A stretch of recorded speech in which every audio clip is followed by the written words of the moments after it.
بسم اللہ الرحمن الرحیم۔ السلام علیکم۔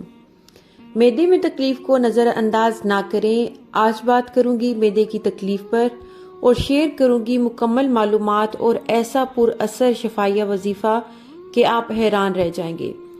کہاں مہنگی ادویات اور کہاں میرے رب کی کلام کا اثر۔ ہمارے ارد گرد یا پھر اکثر ہم خود معدے میں تکلیف کی شکایت کرتے ہیں جو سکون برباد کر دیتی ہے۔ ایسی زیادہ تر بیماریوں کا تعلق غذا سے ہوتا ہے کہ انسان کیا کھاتا ہے، کتنا کھاتا ہے اور پانی کس طرح استعمال کرتا ہے۔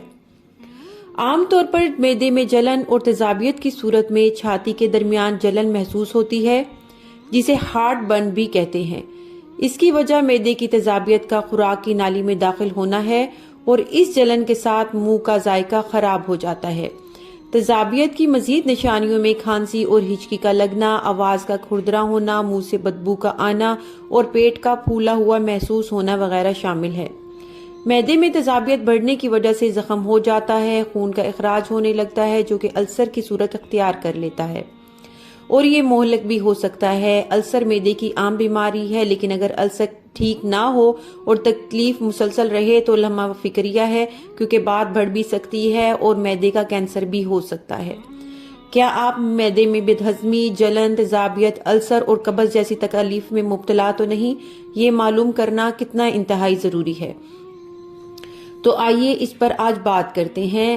اکثر ہم لوگوں پر معدے کی بیماری کے اثرات ظاہر ہوتے رہتے ہیں، لیکن ہم اپنی کم عقلی اور لاپرواہی کی وجہ سے خاص دھیان نہیں دیتے اور یہ شکایات بڑھتی رہتی ہیں، جیسے بھوک کا کم ہونا، معدے میں جلن ہونا، معدے میں درد ہونا یا منہ میں کڑوا پانی آنا یا بدہضمی ہو جانا، کھانا کھا کر پیٹ پھولنا، سر کا درد، بار بار منہ کا پکنا، گھبراہٹ ہونا، دل کی دھڑکن کا تیز ہونا، سینے میں درد ہونا، ٹھنڈے پسینے آنا، وہ بھی اکثر رات کو، کیونکہ لوگ کھانا کھا کر سو جاتے ہیں، واک کرنے کو بالکل بھی ترجیح نہیں دیتے، جس کی وجہ سے انہیں ان تکالیف کا سامنا کرنا پڑتا ہے۔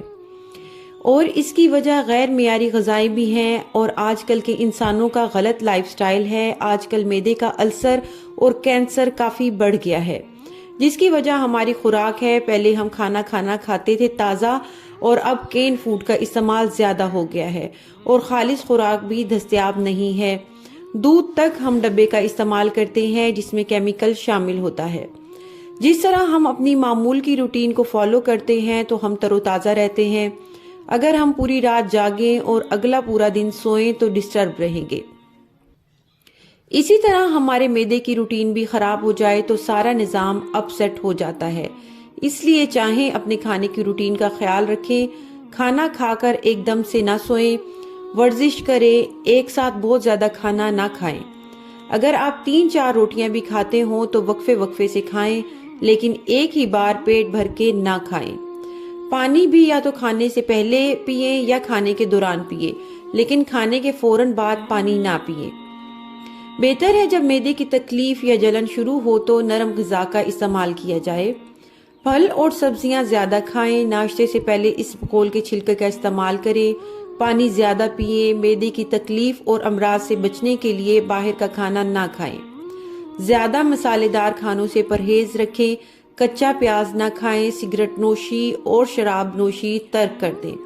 تمباکو نوشی اور شراب نوشی کے دوران علاج بھی بیکار ہو جاتا ہے۔ جنک فوڈز اور کاربونیٹڈ ڈرنکس اور کین فوڈز کا استعمال بند کر دیں۔ بڑے گوشت سے کینسر بڑھتا ہے، اس لیے گوشت کا استعمال مناسب رکھیں۔ کھٹائی اور چکنائی تکلیف کو بڑھاتے ہیں۔ کھٹی چیزیں خواہ وہ سنترا ہی کیوں نہ ہو تیزابیت میں اضافہ کرتا ہے، اور چکنائی چونکہ معدے میں ہضم نہیں ہوتی اس لیے تبخیر پیدا کر کے تکلیف کا باعث بنتی ہے۔ صاف ستھرا کھانا کھائیں، پانی کو گن کے گلاس پئیں۔ ہر 1 گھنٹے کے بعد پانی پینے کو اپنا معمول بنا لیں۔ اس بات کو بھی ہمیشہ ذہن میں رکھیں کہ احتیاط علاج سے بہتر ہے، اس لیے اپنے کھانے پینے میں احتیاط برتیں تاکہ تکلیف سے بچ سکیں۔ آخر میں ایک چھوٹا سا وظیفہ شیئر کروں گی جو میرا بارہا کا آزمودہ ہے۔ دوران حمل معدے کی جلن، بچپن میں جلن اور اب اپنے بچوں پہ بھی یہی آزماتی ہوں اور الحمدللہ مجھے اس سے شفا ہمیشہ ملتی ہے۔ کرنا کچھ یوں ہے کہ اول آخر 3 بار درود ابراہیمی آپ نے پڑھنا ہے۔ درمیان میں سورہ قدر انا انزلناہ فی لیلۃ القدر، یہ 30 پارے میں ہے، اس کو 11 بار پڑھ کے پانی کی بوتل پہ دم کریں اور دن بھر یہی پانی پیتے رہیں اور روزانہ یہ عمل تازہ کریں۔ اگر ہمت ہے تو صبح دوپہر شام تازہ دم کر لیں۔ معدے کی جلن، السر، جتنا بھی زیادہ مرض ہوگا اس عمل کی برکت سے شفا میں بدل جائے گا۔ بس یقین کامل رکھیں اور آزمائش شرط ہے۔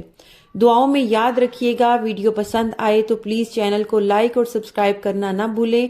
بیل نوٹیفیکیشن کو آل پہ کر دیں تاکہ میری ہر آنے والی ویڈیو آپ تک پہنچ سکے۔